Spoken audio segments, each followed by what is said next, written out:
Dear colleagues, can you hear me clearly? Thank you. This is my first time to using such kind of advanced technology. Very excited. I'm trying to control my voice because it heard a little bit strange from my part to hear my voice from the other part. It sounds strange to me. Acting ID, shall we start? We have already have lots of colleagues here, and I understand there are also some colleagues joining online from Geneva or even other parts of the world. So now let's start. Good morning, good afternoon, and to those colleagues, thank you for joining us online. Welcome to this very exciting event on a very important and challenging topic, that is the antimicrobial resistance, or AMR in short. My name is Liu Yue. I am the executive officer in the Office of Director for Program Management. I'm so honored to moderating this session together with you. As some of you may know, this week marks as the World AMR Awareness Week. Some colleagues call it WOW. It is a global campaign that is celebrated annually to improve awareness and understanding of AMR and encourage best practices among the public, stakeholders, and policymakers who play a very vital role in reducing the further emergency and the spread of AMR. And also, we are so thrilled to resume this physical event in the regional office after so many years after pandemic. And last year, during the regional committee meeting, Professor Sally Davis, who is a UK special envoy on AMR, called for working with young people on awareness raising. We did it. So this year, we would like to give the spotlight to the young people who are adept at utilizing social media and the digital platform, and also play a vital role in awareness raising and innovation. We also need to harness the energy and the passion of younger generation to not only combat AMR, but also to champion for a culture of stewardship, research, and advocacy. Across our region, we have started partnering with the young people by initiating a series of AMR Innovation Hackathons in Cambodia and Singapore. I would like to thank our Data Strategy and Innovation Group, Communication Group, and the Division of Health System and Services team for their great support and contributing to this project. And by the way, I'd like to ask our audience a question. Are there any colleagues who are same with me, who doesn't know what the term hackathon means? Great, thank you. You really helped me to make me feel better, not alone. But no worries, later we will just release the answer, what the hackathon is, and you will find you will got an opportunity to explore a very fantastic world with hackathon. And through this hackathon, the participants were able to develop the idea for AMR communication campaigns based on country context and evidence using the C4H approach. The winning ideas are being translated into a real campaign in partnership with influencers and professional communication groups. Today, we have invited students, representatives from Cambodia and Singapore from those winning team, and share with us their innovative ideas. And we are also joined by a dynamic group of panelists to help us to explore a few questions. Sorry, that's not the question. Okay, here are the questions. What do young people know and don't know about AMR? How to attract and empower young people to join the AMR initiatives? What is their plan after hackathon? And as WHO, government, and professionals, how to ensure we provide the needed resources and support to sustain their passion and involvement in a long run. To help us to start, I'm honored to invite Dr. Susanna Jakob, our acting region director, to share with us the opening remarks. Dr. Susanna, thank you.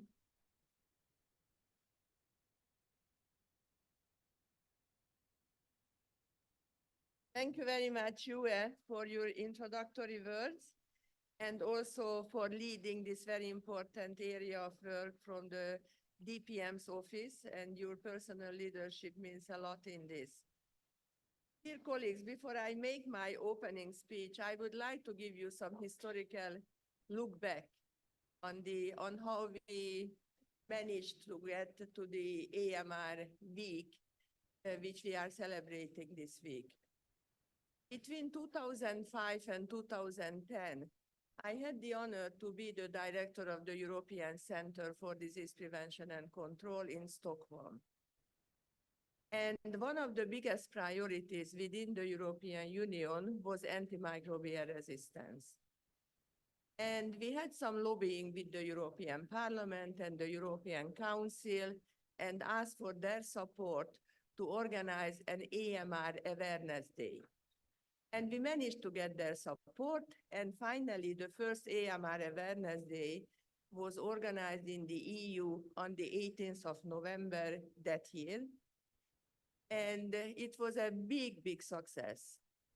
And then that was for the 27 countries of the European Union only, out of the 53 European countries.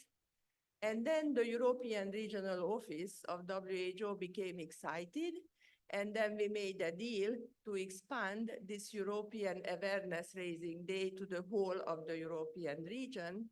So next year it already covered 53 countries. And that was a big success as well.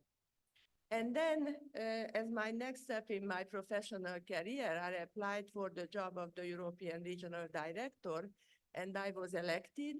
And before I left the ECDC, the European Center for Disease Prevention and Control, the European countries asked me to become a champion of AMR also in WHO globally.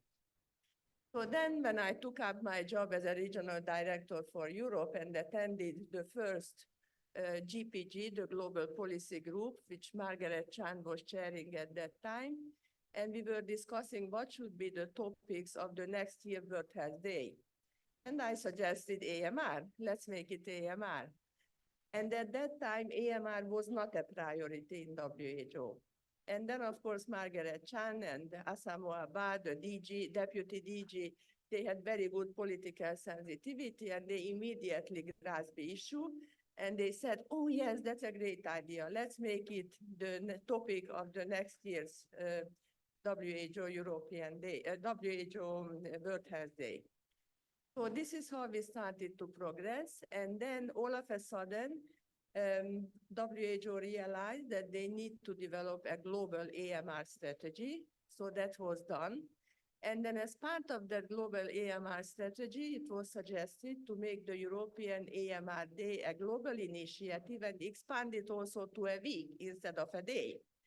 So this is how this European AMR Day developed into a global event, and from a day into a week, and now it is covering the whole world. So I am very proud of this. And as you can see, AMR is really in my heart, and I strongly believe that we have to work very hard on this and link it also to the ongoing One Health approach that we are developing and working on in a quadripartite collaboration and linking human health, animal health, and the agriculture and the environment all together. So this is the history that I wanted to share with you. So I wish all of us good success in this AMR week. And this is a very important event. And I'd like to thank you very much for joining us, both in person and also online. And the energy and the passion in this room from bright young leaders also, I just had the pleasure of meeting, is truly, truly inspiring. We will need this enthusiasm and determination as we confront the escalating threat of the antimicrobial resistance, or AMR. During the World AMR Awareness Week, we have an opportunity to shine a light on this truly critical issue and spark action for lasting change. It is estimated that more than 5 million people in the Western Pacific region will die from drug-resistant bacterial infections between now and 2030. In 2020, AMR caused far more deaths in this region than tuberculosis and HIV/AIDS combined, and caused a similar number of deaths to diabetes, liver cirrhosis, and breast cancer. And if left unchecked, AMR will cost the region $148 billion between 2020 and 2030. With AMR threatening our health, lives, and economies, WHO in the Western Pacific region has made it one of the top priorities for our work with member states and partners. However, this is a challenge that we cannot face alone. AMR is not a one person, one country, or one area issue. Resistant pathogens spread across borders from person to person, or between people and animals, and from the environment. We must work together to accelerate action against AMR and avert this looming crisis. WHO has been working with global and regional leaders, health professionals, media, and partners across animal, agriculture, and environmental sectors to raise awareness and generate action.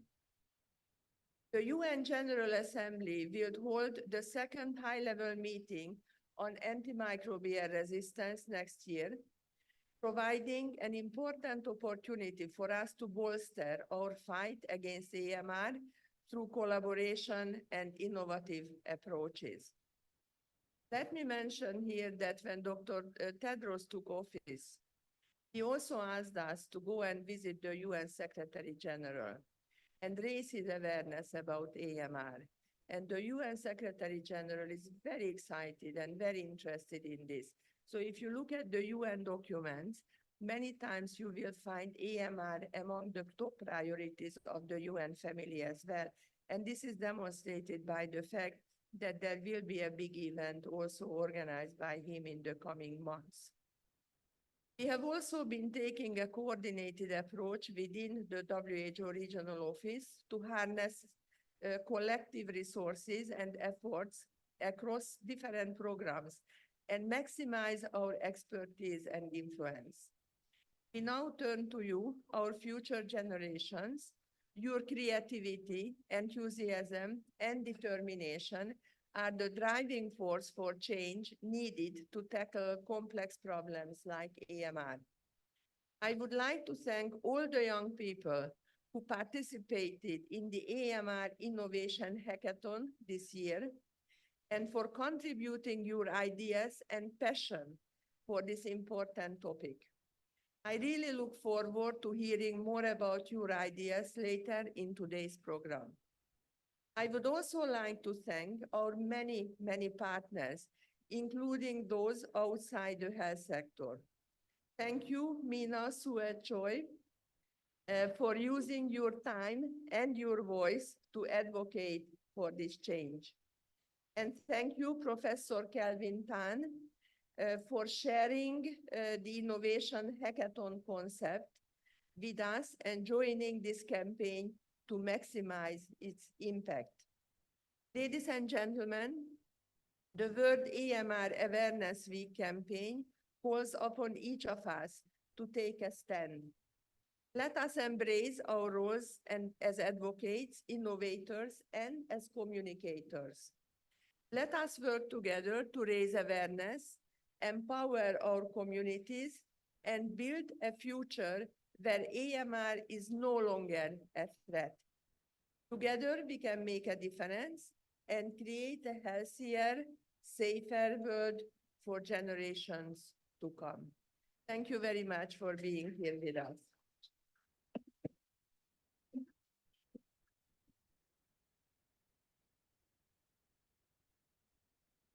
Thank you so much, Dr. Susanna, for sharing with us that very touching and impressive personal story. Yeah, those are some historical story. We even didn't know about that. Thank you so much. And you are really the champion for the AMR. And also, I cannot say you are the mother of AMR campaign, but it's really inspired us to moving forward towards that global goal. Thank you so much. And as Acting Regional Director mentioned, actions need to be taken now. Collaboration on addressing this cross-sectoral issue is really the key. We need more champions to join us to fight the AMR, those like professionals, media, AMR survivors, and of course, the young people, to convey the urgency to the world and take action and maximize the impact. Now, I'd like to invite the technical officer at WHO Regional Office, who is also the initiator of the AMR Youth Innovation Hackathon, Jiani Sun, to briefly introduce the idea of hackathon and how it worked to partner with young people. Over to you, Jiani. Thank you, Yue. Hello, everyone. Good early afternoon. Thank you for coming. So engaging young people has been one of the top priority raised by AMR community in the recent years, especially when talking about awareness raising, behavior change, and also advocacy. I believe that also applies to many other public health topics too. So I don't think I think it's very clear, but I still want to reinforce why it is important to work with young people. Sorry, could you do next slide, please? So first of all, young people, they are the future leaders. Engaging young people early, we will provide opportunities for them to develop their leadership skills, gain valuable experiences, and also be able to contribute to shaping the world. They also can usually bring innovative ideas and fresh perspective, as well as creative solutions onto the table. Also, they are often be the forefront of the social change and the activism, who are passionate, always passionate about making a difference in their community and also to the world. And those are the energy and enthusiasm that we really need when facing the global challenges. Often they also can bring some diversity of thoughts, which is essential when we are trying to create inclusive solutions. And we have to admit, they are so good at technology, much better than we do. And they also know how to how to navigate the digital world. And with that help, we should be able to address the challenge in the modern era. And last but not the least, they are the ones who are going to face the long-term consequences. So engaging them to contribute fresh ideas into the solution to the global challenges, building a sustainable future is really, really crucial. So then the question is how? How do we work with young people? One thing is very clear. We have to shift from traditional way of communication, which is usually the one-way communication or even education, to a more engaging approach. So this year, we try to partner with young people by inviting them to be a co-creator of the AMR communication campaign through the AMR Innovation Challenge. So they were involved in the entire process of generating ideas, developing materials, and rolling out the materials. So we're hoping through this approach, we can create a sense of ownership and also investment to the future, so that those young people can be empowered to be a global, like a future champion for this topic. So the foundation of this AMR Innovation Challenge, I tried to call it as a tripartite collaboration. I actually steal this name from the early stage of One Health approach that Arden just mentioned. So which is also an important approach to address AMR through multi-sectoral collaboration. So now it's called quadripartite, but here I use tripartite as name for this like collaboration that we used here. So this tripartite collaboration consists of technical entities. Usually it's either WHO, government, universities, who can bring in technical expertise in AMR and who can also contribute, who has the branding that can add on credibility to the campaign to attract young people to come to work with us. Of course, there will be young people, as we said, they can bring creativity to the ideas, and also they know the social media, knows those innovative platforms so well, and also know how to speak to their peers through this platform. They know the language. And the third party is the communication experts and companies who can usually bring in expertise in communication. They know how to communicate. They also has connection with media, with journalists, and with influencers like Mina, and also with dissemination channels who can really bring the ideas generated by the young people and us, and then make it into a live campaign that can make a difference. And this AMR Innovation Challenge was break into 3 steps. So it was kicked off by Innovation Hackathon. As Ria said, not many people knows about what hackathon means. So just in short, it's an event that individuals come together, analyze the situation collectively, and also creates the solution, innovative solution to address the topics that we're discussing. So through this innovation hackathon, the students get to learn more about the issue of AMR, what's the key drivers, how it was transmitted, how it happens in their country, what's the burden in their country. So they get to know more about the background of the issue. And then they will identify the key target audience that they can get to work with to address one of the key constraints in the country. And then they will develop the key messages and also generate the campaign idea that can convey the message to the target audiences. After the hackathon, the winning team of the hackathon will get to work with technical and communication experts and companies together on the campaign design, production, and also dissemination. And finally, we will have monitoring and evaluation, M&E, to collect input from the students, know what's their feedback so we can be better, work better next time. And also we'll be able to know whether our message delivered to the target audiences, whether the campaign is effective. And I want to highlight that through all this process, there are several rounds of evidence collection during the stage, especially step 1 and step 2, to make sure that the campaign fit for the country context.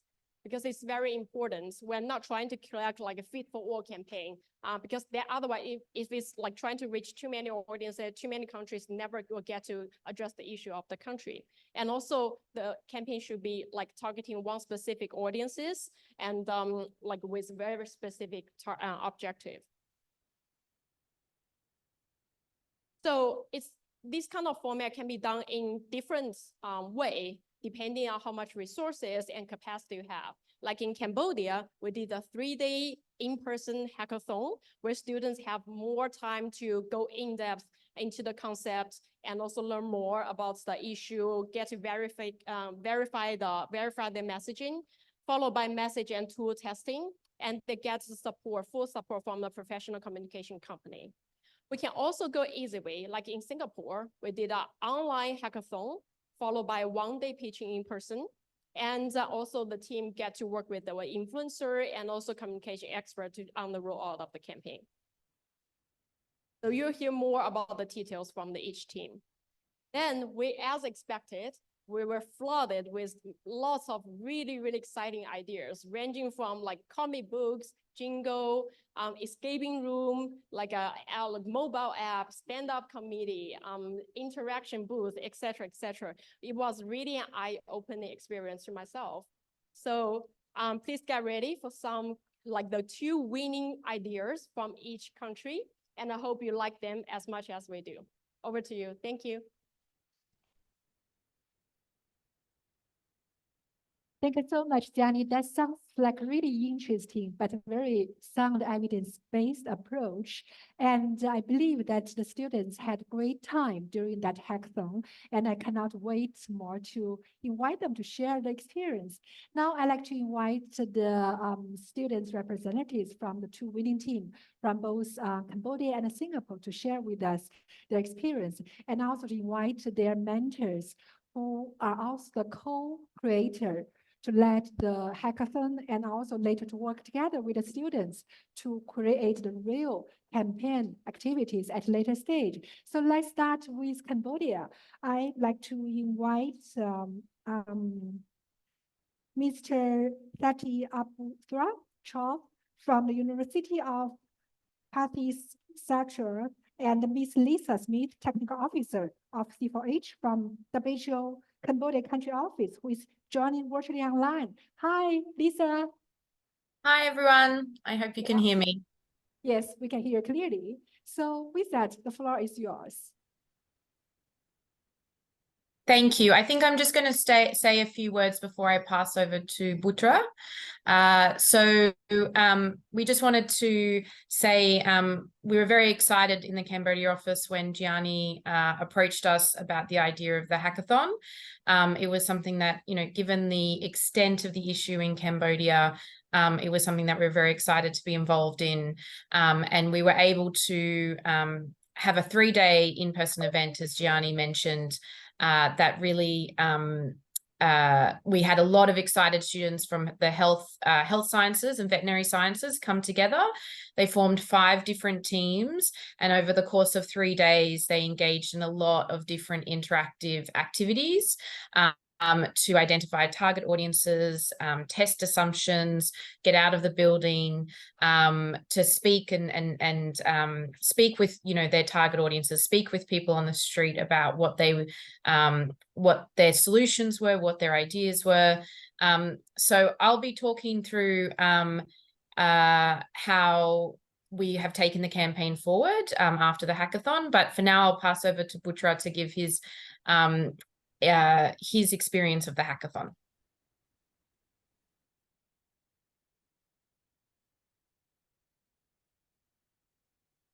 Good evening, ladies and gentlemen. My name is Butra, a 19-year-old student study in University of Puducherry, major science research. So today I feel so happy to share you about my recent competition that my team and I win. So let's continue from idea to factory.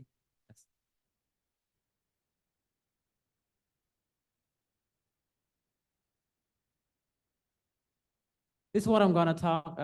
This is what I'm gonna talk about today: introduction, ideation process, the next step, personal experience, and conclusion. So we win a project to informing people in Cambodia to know about antimicrobial resistant, or AMR. It's like a germ resistant to the medicine that can be caused anymore. This is a big problem because it can make it harder to treat, and sometimes it cannot be treated at all.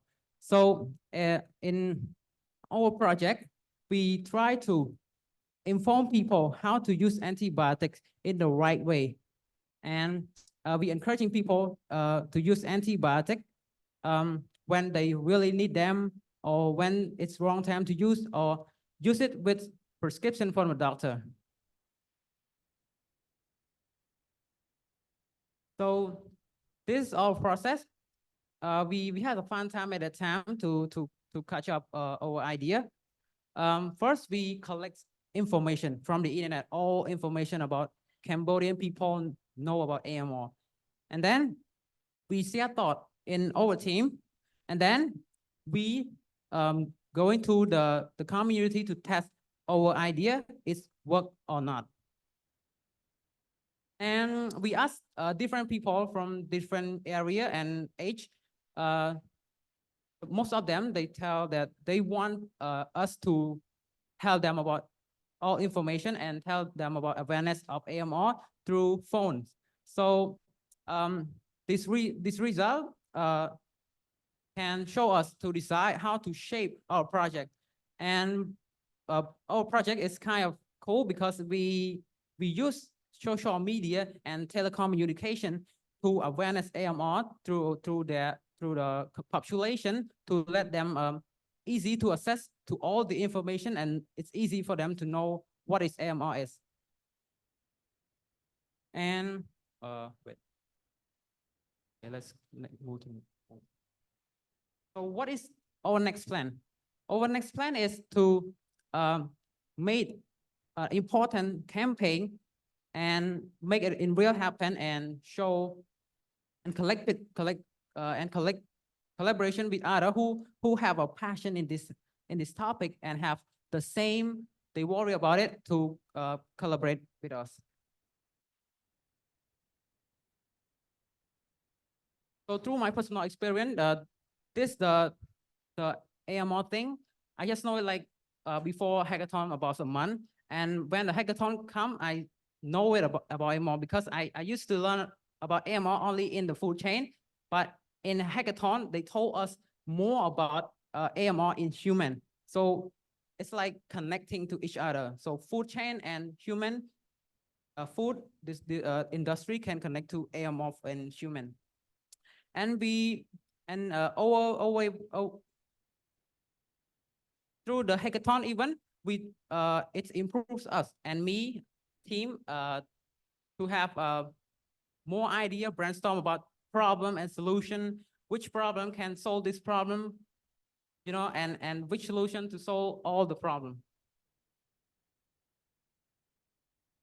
So in the end, my conclusion is hackathon is a learning significant like event for me it's taught me a lot of you know, good idea, new skill, and I'm excited to continue this event or campaign, and I'm still continue to keep this event by myself, by my school page for support the whole campaign in Cambodia. So thank you so much.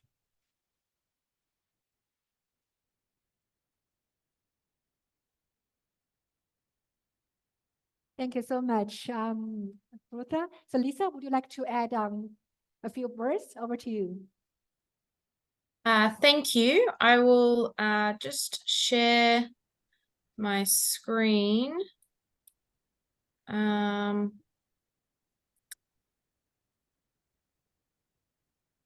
Sorry, my PowerPoint is not appearing as a screen option that I can share. Would the team there have my PowerPoint? Just because it's not appearing in my options. Yes, Lisa, we can also try from our end. Oh, sorry, I do have it. Sorry, that's okay. I do have it. Okay. Oh, we've got it. Yeah, it's here. Thank you. Great. So just so following on from Butra's experience bringing the teams together, we wanted to, if we go to the next slide, I'll talk about how this fits into the overall communication for health approach. Great. So the C4H planning cycle has 6 stages, and for this campaign, we are going through all 6 stages in order to ensure that we've, you know, making sure that our campaign is evidence-informed, people-centered, and outcomes-focused. Next slide. So the first step, understand, was what we did with the hackathon. And we really handed this over to the students, as Butra mentioned. The students themselves, using the process Kelvin set out for the hackathon, identified the problems that, you know, the drivers of behaviors around misuse and overuse of antibiotics in Cambodia that they had observed in their everyday lives. But they then went and tested those assumptions with their target audiences. They did this in person. They also, a few teams decided to go on to conduct surveys online. And over the course of the 3 days, it was a very intense 3 days, but the students managed to get a lot of feedback on their assumptions around why people misuse and overuse antibiotics, and then also to get feedback on their proposed solutions. And taking the winning team's idea forward, you'll see how we take that idea forward. But just before we get to that next stage, I'll just jump to the next slide. We did, of course, do monitoring and evaluation of the hackathon. So we did pre and post testing of, we had just over 20 students who participated. So 90% of all students responded after the hackathon that they would be very likely to become an AMR youth champion in the future. 100% said they would be very likely to share what they learned about AMR with friends and family. And we also saw that concern about AMR and its impact increased as a result of the hackathon, and the hackathon increased students' beliefs in individual responsibility for addressing AMR. So we do have other data from evaluation, but these were some of the key findings that came out of conducting the hackathon. Next slide, please. Our second step, after understanding our audiences a bit better, understanding some of these drivers a bit better, we continue this process on step 2 of planning. Working with the media agency in Cambodia, 17 Triggers, we did a Vision of Perfect workshop with our government counterparts in the Ministry of Health. And we took all the sort of material that had come from the hackathon, and we again conducted a very tangible exercise where we laid out, again, those desired and undesirable behaviors around antibiotic use. You know, what exactly was the problem? What were the barriers? Who are the key stakeholders? Basically, we engaged in a very thorough and comprehensive planning process in conjunction with our government counterparts. Next slide. And then from that, we went to a co-creation workshop. So again, this was led by our partner agency, 17 Triggers. We also invited the winning team, Putra and his teammates, to join us for this process. This was a very open, very out of the box thinking type of process. We really tried, well, 17 Triggers especially really tried to not hem us into, you know, those typical ideas that you'd come up with during a campaign ideation process. We took a lot of the key elements of the winning idea and we started to explore them more, but we really tried to step outside the box. So we considered things like we all had to pick a business, and my team picked a coffee shop, and we considered what an AMR campaign would look like if run by Cambodia's biggest coffee brand, which just really tried to throw out ideas that were really different and unique. Next step.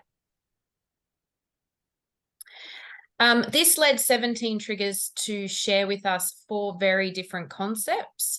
I won't go into all the different concepts, but they were all highly original and unique, but also very specific to the Cambodian context and very much drawing upon the winning idea, as well as you know, the steps we've taken through the co-creation process.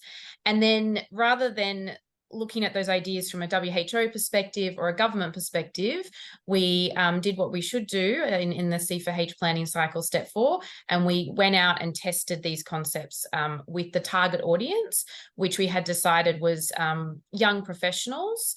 This is again in line with the Cambodian government strategy of who they're trying to target with AMR awareness. So we tested these ideas with students in the ages of 18 to 25. If you just go to the next slide. And so we tested these ideas across 2 days on 3 university campuses with 32 young professionals. And we also, again, tested these concepts with our winning team from the hackathon so that they continue to be involved in the production process of the campaign. If you just go to the next slide. And this is a breakdown of the various groups that were involved. You can just keep going through. Yeah.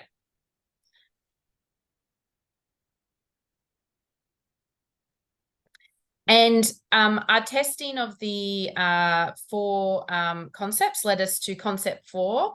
If you just want to click next, being far and away the most memorable and shareable concept. So this concept was very much based on quick and fun facts being very informative, and humor played a very large part in this concept as well. So we did have, based on what the winning team had done, we had a few concepts that were sort of more based around future looking, also based a bit around fear, which absolutely can be a very big motivator when it comes to campaigns. But for our particular audience, this was the concept that they engaged with the most. Next slide. So in order to test the concepts, we 17 Triggers created what we call animatics, where they basically just created prototype videos of the different concepts so that we were able to share them with the students. Next slide.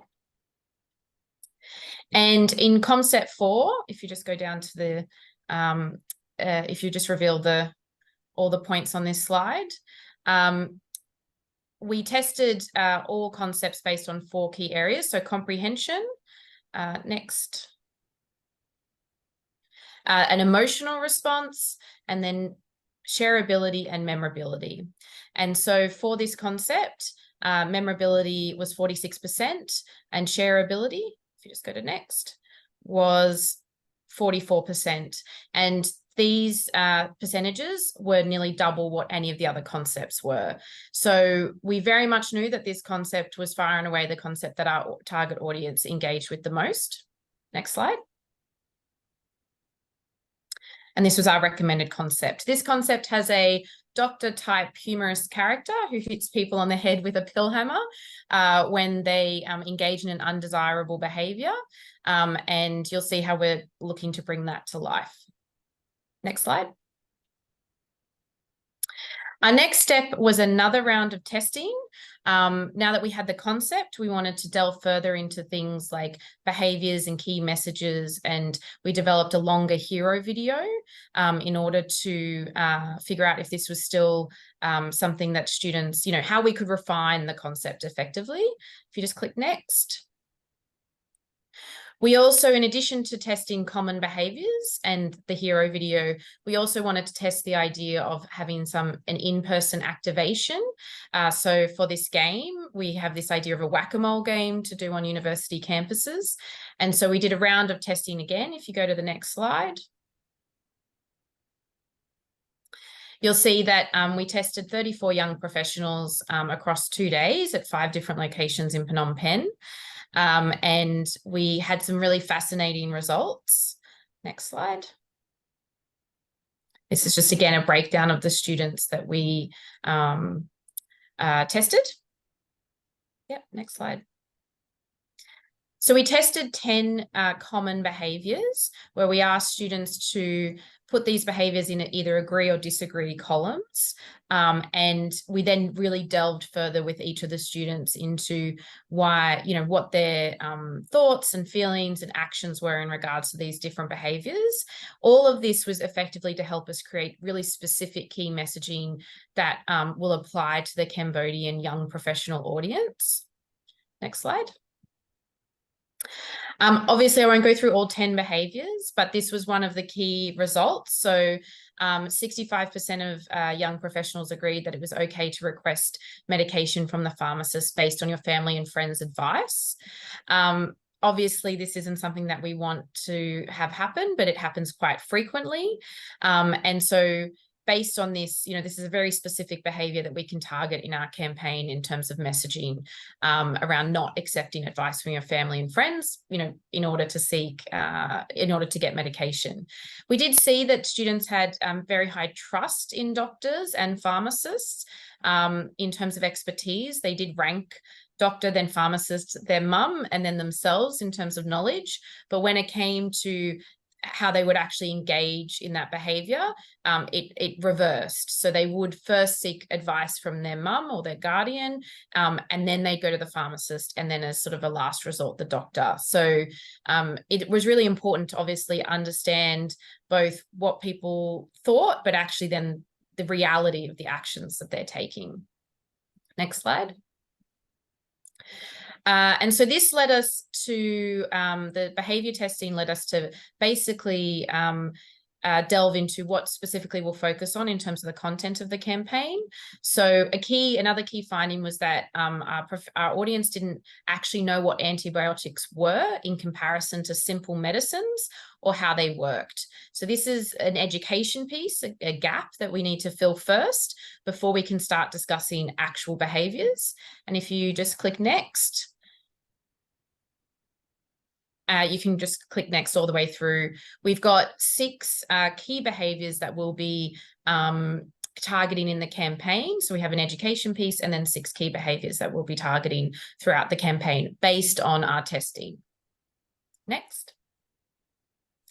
We also tested a longer form of the hero video. I won't go into those findings, but we just learned a lot about what did and didn't work from what our original concept thinking was.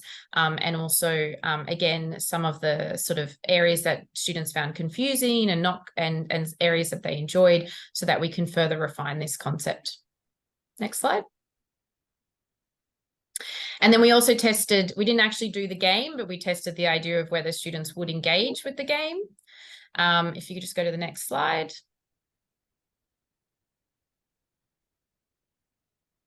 And you'll see that students were very excited about engaging with an in-person activation. Next slide.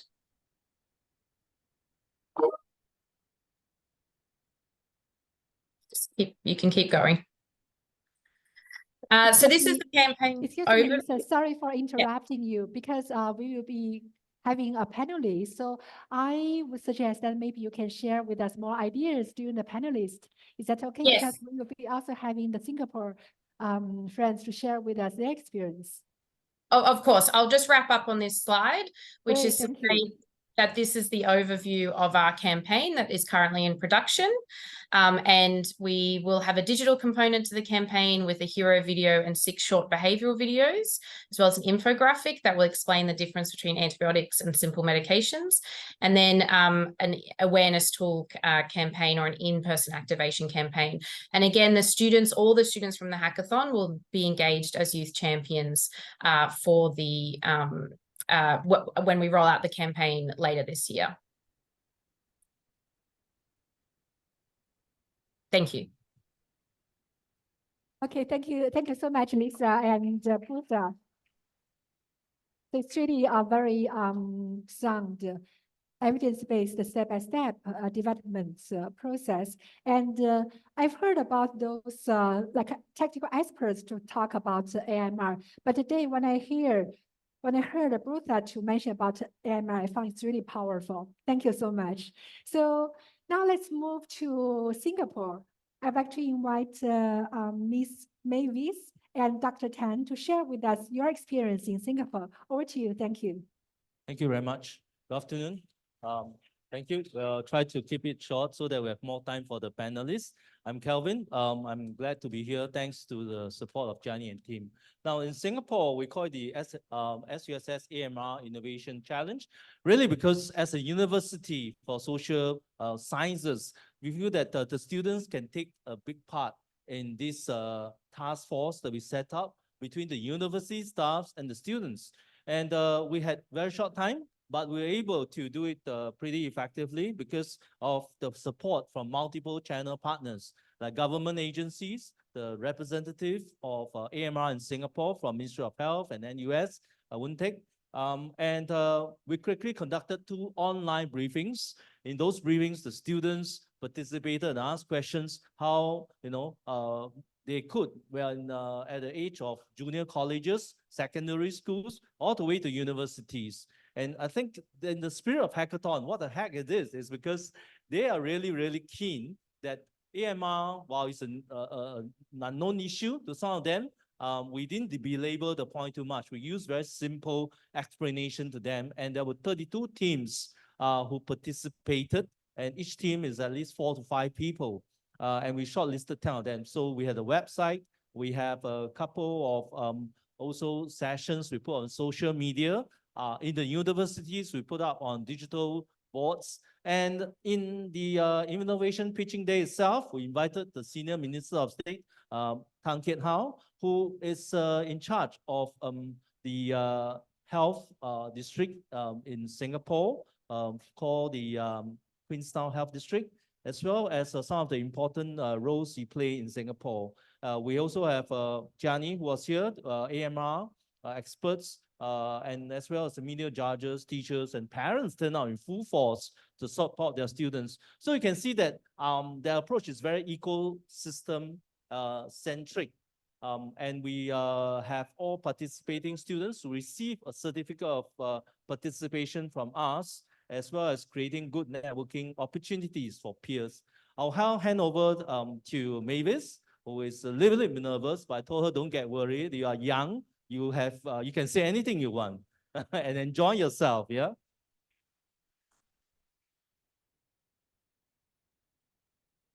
Thank you, Dr. Kelvin. Hi, good afternoon, everyone.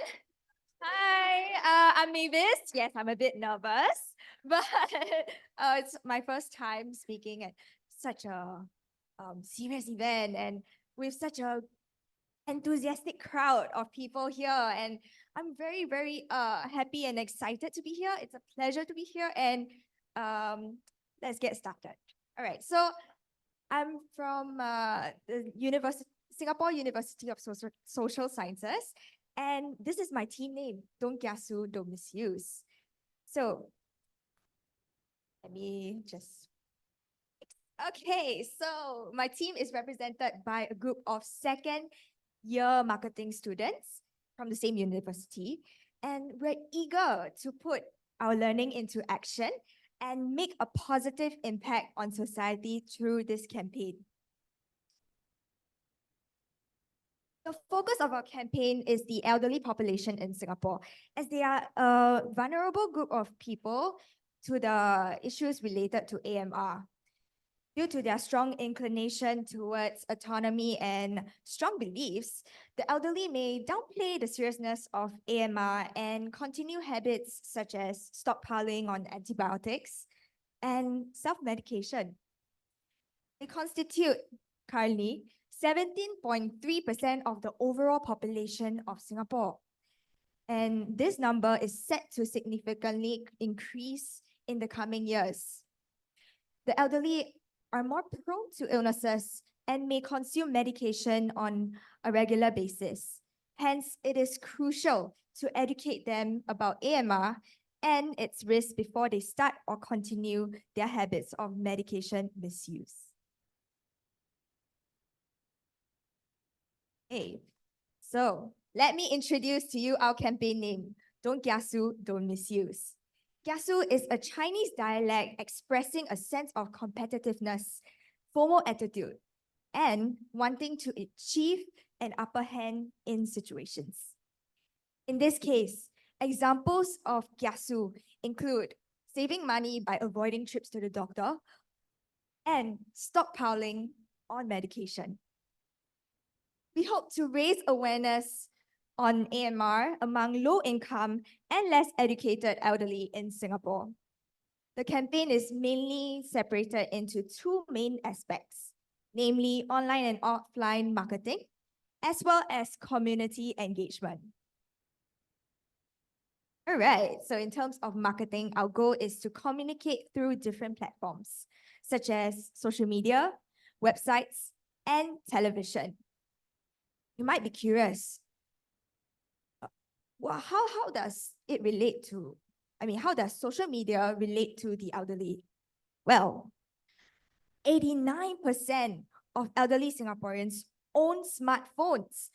So hence, we concluded that they are more likely to engage in online marketing campaigns due to their high smartphone ownership.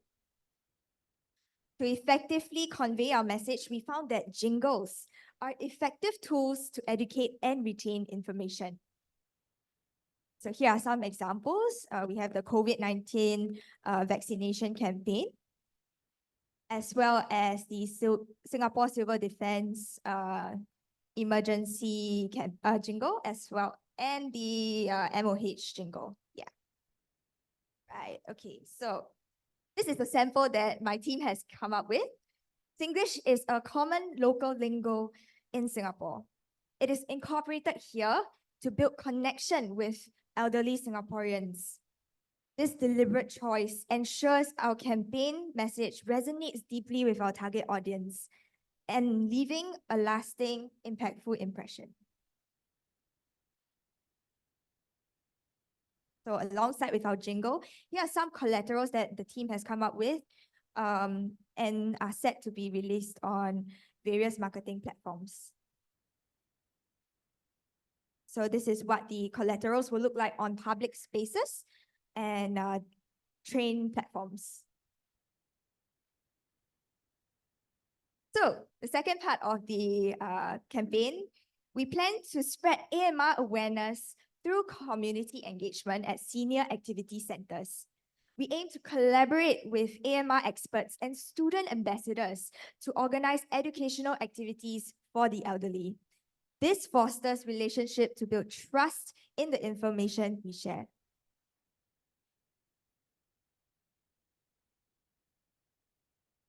Right, so the intended timeline of our campaign will be 6 months, and we'll assess the campaign's impact through surveys before and after, checking on our participants' knowledge on AMR. The initial survey will guide us in creating educational materials, and by comparing pre and post surveys, we are able to measure the success and effectiveness of our AMR awareness campaign. So our campaign aims to raise AMR awareness through educating on medication misuse and outreach initiatives. So these are some measures of success that we proposed. Firstly, offline success can be gauged by number of QR code scans and ad recall from survey respondents. And lastly, online success can be measured by reach, impressions, cost per view through Facebook, Instagram, and YouTube. Okay, so this concludes my portion of the presentation. Thank you. Thank you. Okay, so that was easy for her. So I'll wrap up with just 3 slides. And the first slide is actually not 3 slides, 6 slides. We have actually commissioned this very interesting influencer in Singapore, and his name is Alfro. Why Alfro? Well, you know, from his hairstyle, he's such a wacky influencer with 32,000 followers in the Facebook and Instagram, and now 31,000. TikTok as well, and he appeals to older person. Even though I'm old enough, I think I do find him sometimes a bit too wacky. But we have something interesting to show you later of his video though. He gave us a very good delivery timeline, so we use him because he told us that to cut the first video for today, it is possible, and we didn't disappoint, and he didn't disappoint us as well. We are also going to have interesting reflections with him. But before that, we had our own set of reflections, and this is where we come a bit zen.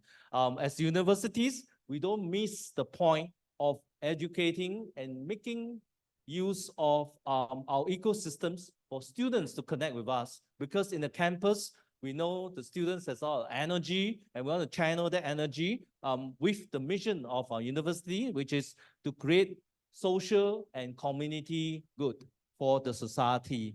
And AMR is a very current healthcare issue in Singapore as well. Now that we have sort of past pandemic, we feel that we got to be more educated a lot more on the AMR issues. That's why we are introducing this to students to participate and take joint ownership with us and ignite the buzz and creativity of them through the social media, through all their discussions with friends during lunchtime, breaks, etc., etc.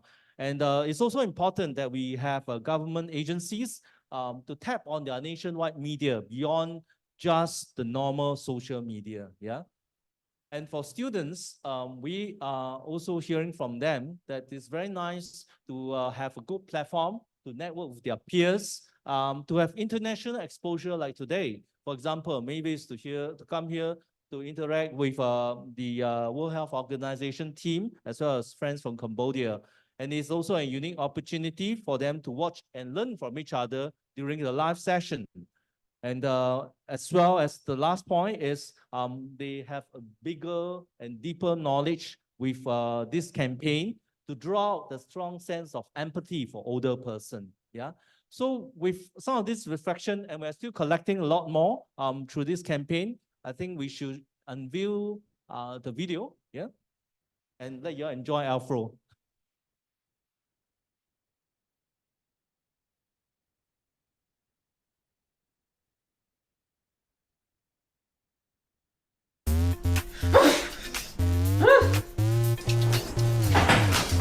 No! Yo, Singapore, listen close and watch till the end. Antibiotics, you have to use them right, my friend. Self-prescribing, risky trend, let's mend. Superbugs, they spread, don't pretend. Self-prescribing is risky, don't play. Antibiotics, not always a cure, no way. Use them correctly for a healthier day. Singapore, together, let's go the right way. Go the right way, go the right way. No self-diagnosis, that's the key. Antibiotics don't work for everything, you see. Not for the flu or minor misery. Don't anyhow share or keep, that's my plea. Self-prescribing is risky, don't play. Antibiotics, not always a cure, no way. Use them correctly for a healthier day. Singapore, together, let's go the right way. Go the right way, go the right way. Y'all in Singapore, let's stand tall. Use the meds correctly now. Heed the call.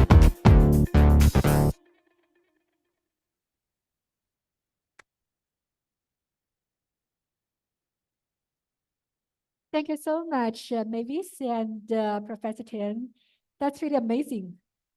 But I'm afraid today that sound will come around my head and the whole day. But that's great. Let's do the right way. I think we had the new slogan for this awareness week. That's really amazing. So congratulations to the students and the mentors from the two countries. And with that, I'd now like to invite our panelists to come in front of the stage to have a panelist discussion with us. So with that, I'd like to invite Miss Mina, Miss Earth 2022. So yeah, please, the colleagues help us to put some chairs in the slides, and also Dr. Ray, the official representative to the Philippines. And also we'd like to have the students and their mentor to join us with this panel. Because now we only have like 20 minutes for the panel, so we will be very sharp to the question. I would like to have mainly have two questions. What would attract young people to attract young people's attention to AMR? And how do we work with the young people to be a future champion in a long run? So first, please let me introduce Miss Mina Su Choi. Mina is the winner of Miss Earth in 2022. We know you flew all the way to Manila for this event because you are so care much about the topic and the youth engagement. Thank you so much. So with that, may I ask Mina, what has brought your attention to AMR? What drove your passion to the topic so that you would like to fly here to this event? Hello. Hello, everyone. My name is Mina Sicho. I know she briefly introduced me. I flew all the way from Korea here in the Philippines. I was actually here last year in the Philippines competing for Miss Earth because it was hosted in the Philippines.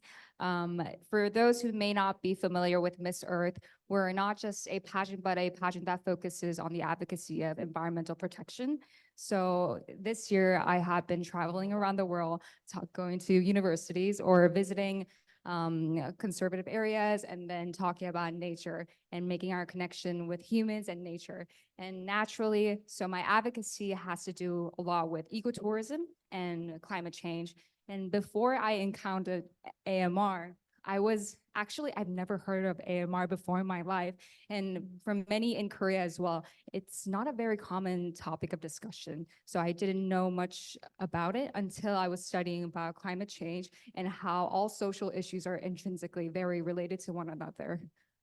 Naturally, that's when I encountered AMR. And I was actually first introduced in Singapore, the knowledge about AMR. So yeah. Thank you so much. That's really a very interesting and amazing story, how you have got to be familiar with AMR. But we are really looking forward to working together with you more to really advocate for AMR as a champion. Thank you so much. So with that, I would also like to ask the other two young people. So what attracted you most through participating in this hackathon? And do you observe any change in yourself and your peers during this process? Okay, thank you for the question. What attracted me to this hackathon, because this is my first time to work with different people from the different country. And the one more thing that I like about hackathon is when we do our project, we taste it during the process of our idea.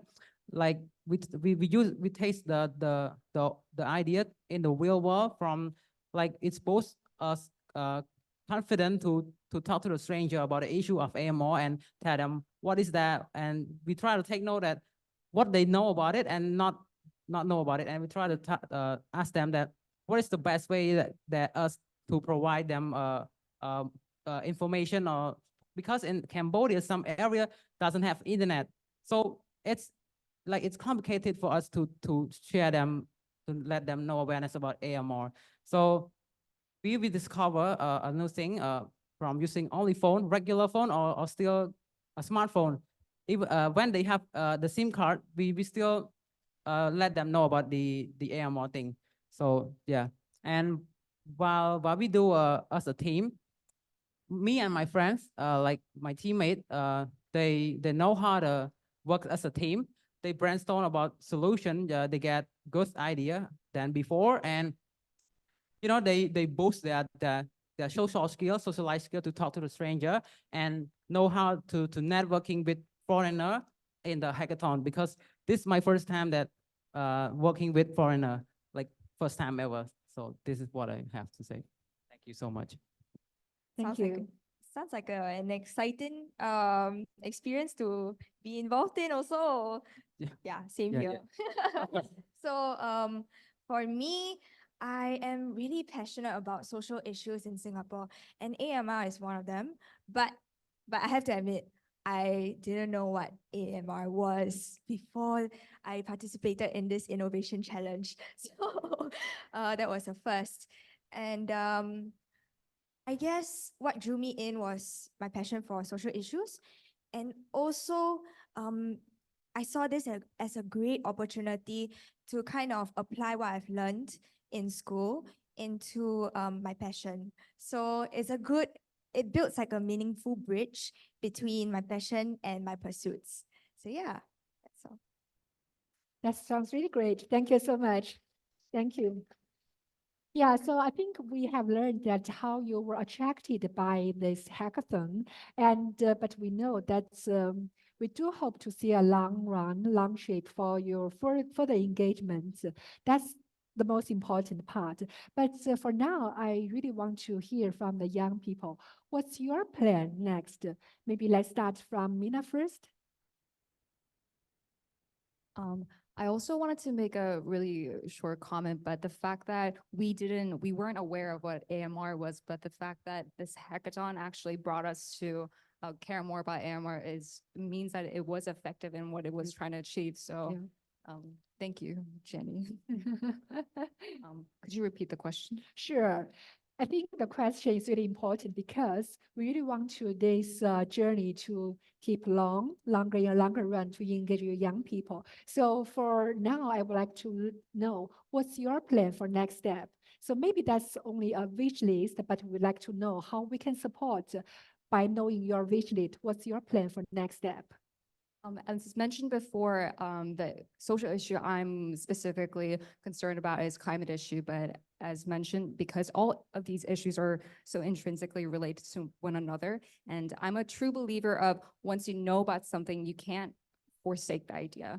The fact that I've learned AMR means that every time I see something that says antibiotics or AMR, I'm gonna be very reluctant to just walk away from it. So from now on, I know I was introduced as an influencer, but my passion is to become an actor and an actress. So we don't see in many platforms where celebrities or actresses are to open about commenting about social issues, especially Korean actors, because I'm Korean. And as someone that's bound to be a public figure, I think I carry a sense of responsibility because I know of this issue, then I should speak more openly about the issue. So that is my goal. Thank you. Thank you so much. Thank you. And maybe yes, please. So what's your plan for next step? Okay, so my team is currently very excited to um, hopefully carry out the next stage of our campaign. I mean, if there is an opportunity to. So the plan is to do an community engagement activity with activity centers. So hopefully we can kind of apply for grants and get the support from our school and various elder care organizations in Singapore into this project. Thank you so much for sharing. Yes, Ratu? For me, my teammate and I plan to write a content and post it on Facebook page, our Facebook page, Study Club. And we plan to collaborate with other who passionate in this topic too. And in Cambodia, a long video telling people about something they don't like to watch it. A short video a short trend they really like. So I already put some video on my Facebook page, like our study club, to talk about AMR. So this is my plan and my team to like talk about AMR, like short part to the video, like 1 or 2 video, to let people know that what is AMR first. So they gonna know what is AMR, then they try to ask more questions. So we try to respond them during the Facebook page. Yes, this is what we want to do the next step.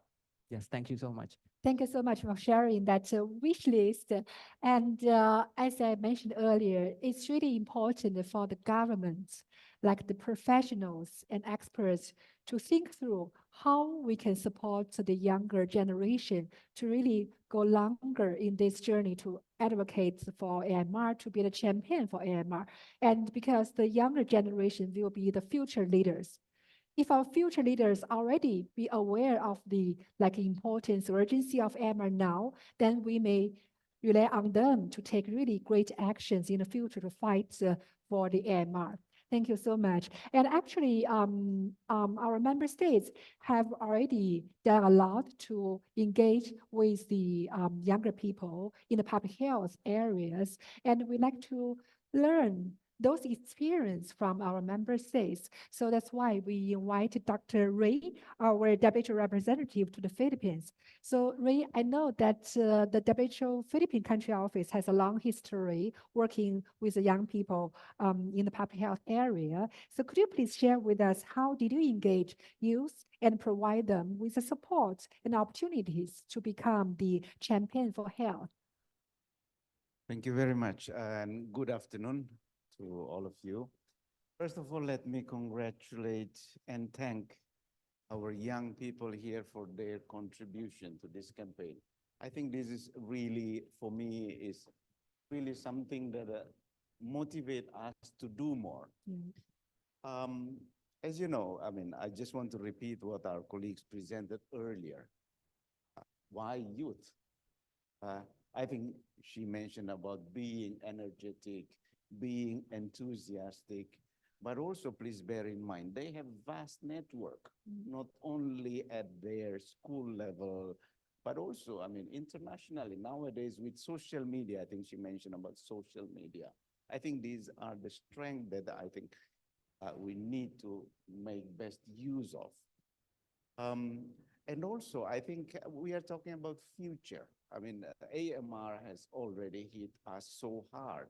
If we don't take action today, that means the next generation will be hit much, much harder than today. So this is really, really appropriate. And thank you for, thank the regional office for organizing such event. In terms of experience in using, not using, but trying to make them the subject of the health issue, not necessarily all the time the object. We work for them, but allow them to work for themselves. Right? We have experience in that in the Philippines, including how we involve a youth group to work on, of course, in some provinces, of adolescent pregnancy, how they can work among themselves to help themselves. And of course, the roles of WHO and also Department of Health and other partners is probably, we can provide them with knowledge, we provide them with experience, and probably we can also say those who are not that young anymore, we can also provide you with some wisdom that you may consider in your contribution to such important public health event. And I would, some other activities, for example, in mental health also, we involve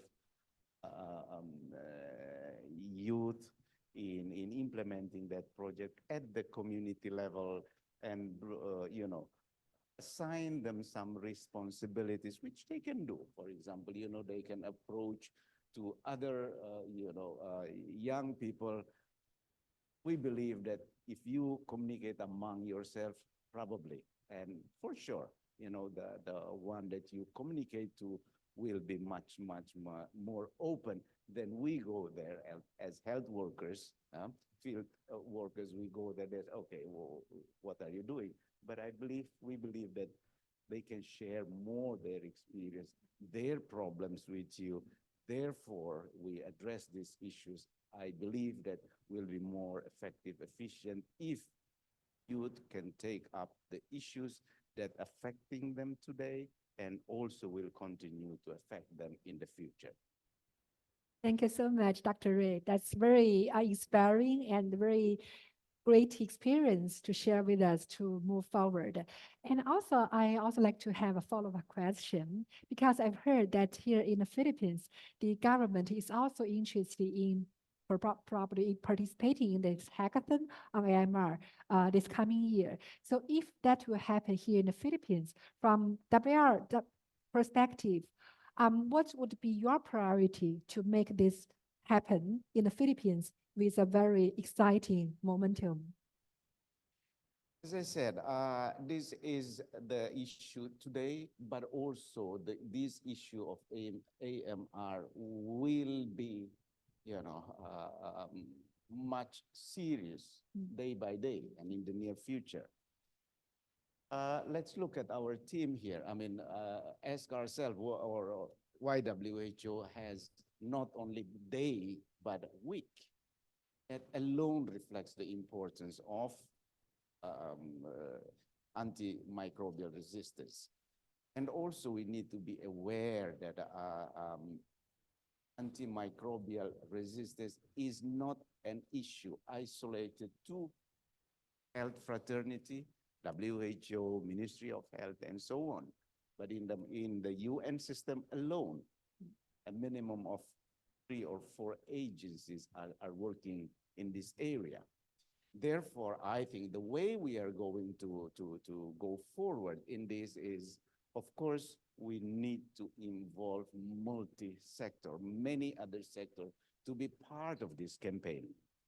And if you look in the population, of course, in the Philippines, youth will play a big role.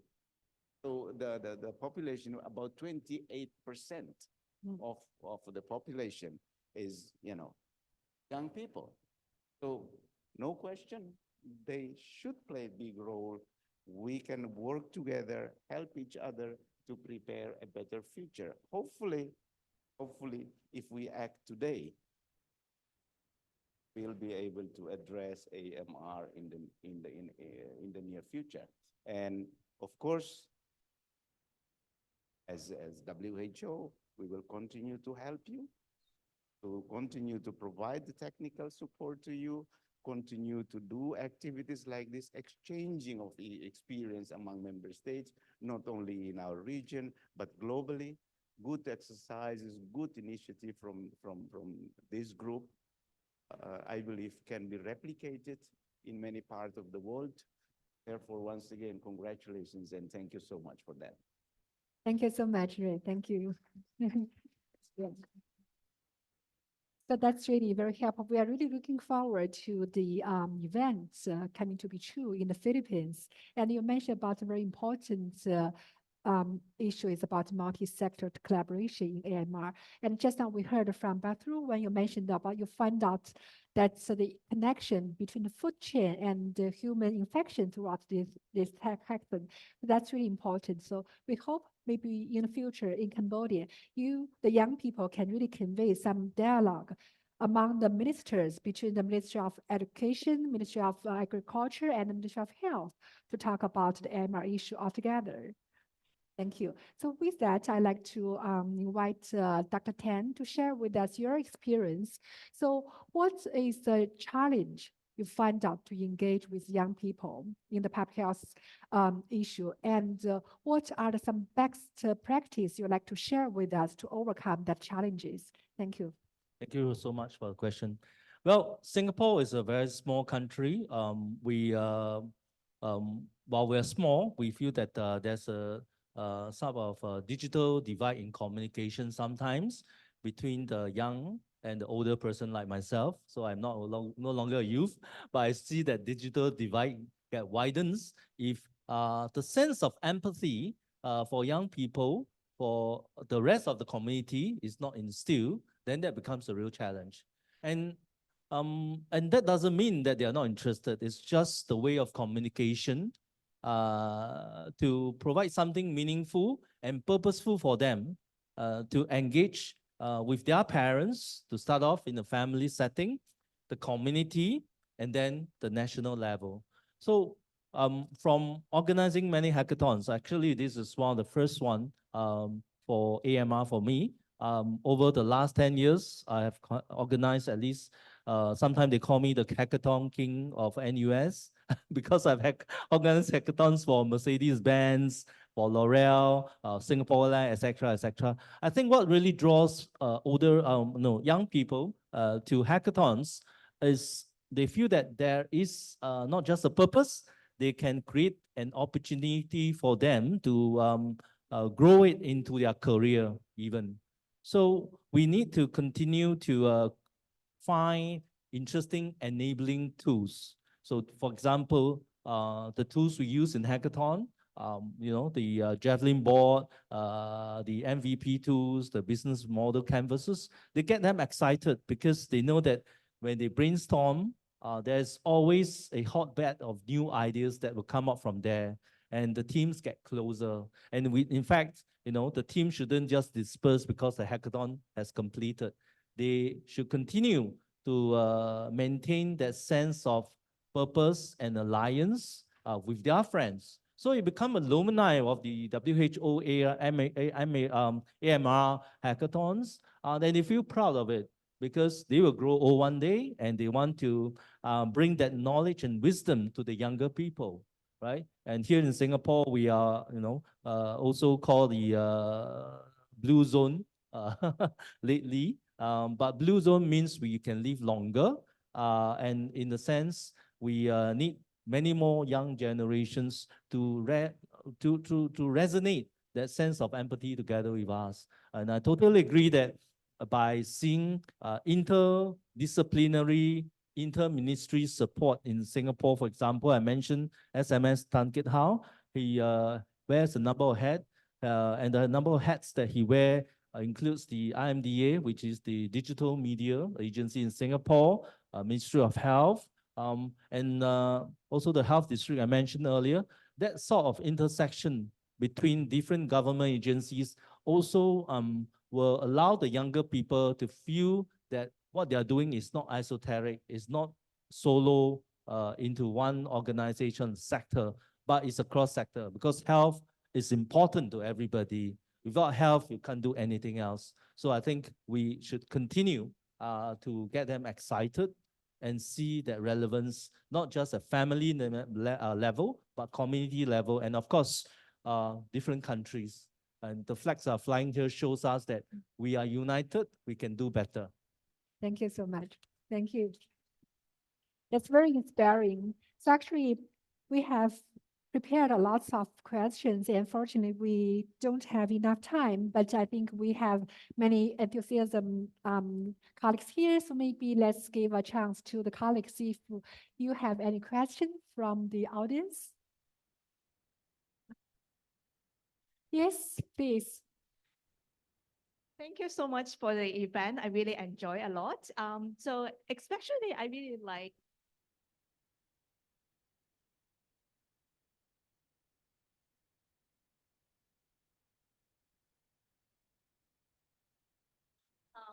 when we talk about this topic, we immediately think of like professional and then also like really people with lots of ideas on that. But somehow like I really like the energy you bring into this room. So my question is like I really want to know like after you join this hackathon and what's like the personal changes on you like how do you feel about it? It's really like a personal change.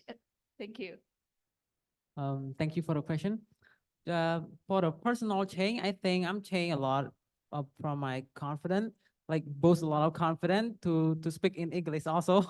And about brainstorming, it's really good because I get knowledge about AMR more to know what is AMR and how the bacteria is resistant to the antibiotics. Yes, and it's telling me a lot from uh, a professor teach me how to make a plan, and I can use it even outside of the competition and use it in life to time set time to brainstorm about other project at school, use the flow from Java and Canva. Yeah, so good. I use it like till now to prepare presentation, to do school assignment. Yeah, so this what I got from hackathon, and a lot of more like confident in speaking, presentation skill, public speaking skill, a lot more. Yes.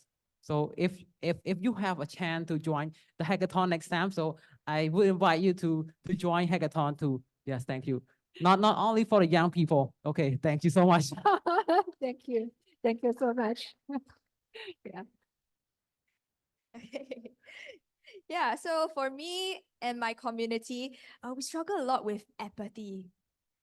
And it's not that we don't care about social issues, it's just we don't have the capacity to do so. And I feel like by participating in this AMR Innovation Challenge, we really, my team and I, like we put ourselves in the perspective of elderly people. And we didn't know that elderlies use social media until one of my teammates said, hey, my mother and father, right, they use Instagram, they always scroll through Facebook, share some funny videos. And we were all so surprised. So I think one thing that we've learned and can take away from this is to always put yourself in the shoes of others, especially when not just interpersonal relationship wise, but also when developing campaigns and programs for others. So yeah. Thank you. Thank you so much for sharing. That's really amazing. And I think it's too short for us to open the question. So with that, I now would like to invite the colleagues to join me to give a big applause to our panelists. Thank you so much. And with that, now I'd like to invite Dr. Luis, who is the Director of the Division of Health System and Service, to give us a closing remarks.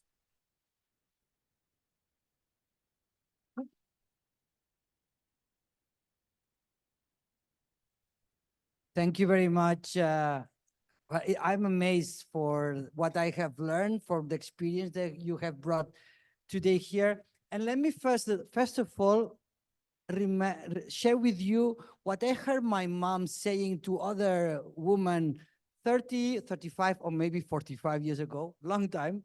But she used to say, if you have a flu, treating a flu with antibiotics, 7 days. Treating a flu without antibiotics, 7 days. And then after hearing you is, who told my mother that? No, but it was a wise advice, right? So some young people perhaps told her. First, thank you very much. I think it has been amazing. I learned a lot, and I think it's very inspiring, really, and it's inspiring to see what can be generated when you are being putting together and you give the opportunity and giving the opportunity to young people. And I think it has been very, very inspiring. The 3 points that I want to make, it's the why, the what, and the how. Why is so important, and why is so important to connect it with the young people? Actually, Miss Earth, you are interested into also climate change and environment. Climate change and AMR share one thing. The ones that are going to suffer the most is the young people of today. You have more at stake than we do.